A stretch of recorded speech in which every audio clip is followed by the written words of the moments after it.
First date hack. Okay, a dude's got to ask you questions. I don't care if he's introverted, whatever it is. Maybe you're gonna yap more because you're hyper extroverted. That's great. That's the great polarity. Extrovert with an introvert. That's great.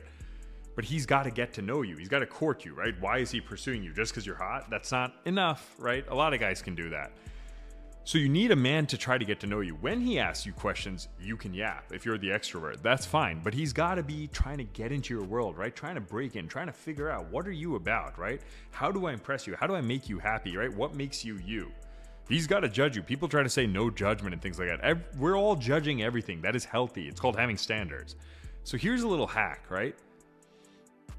And you got to ask questions back too, right? You got to get to know him. Of course, a man's actions matter more than his words. And so you should be judging that. But you can almost 80-20 rule, right? You got to still ask some questions and not copy questions. I always say never mirror the question. If he's like, oh, where'd you grow up? And then you're like, some girls do that. They're like, oh, where'd you grow up? Shh. Make up your own questions. Have some original thoughts. Jesus. So the point is, if he's asking you questions, right? Turn it back on him, meaning not with the same question, but if he asks you something, answer a part of it, right? And this isn't trying to manipulate it, etc., but you should just be a little reticent not to over-volunteer and overshare, even for the most extroverted people, right? I'm a hyper-extrovert.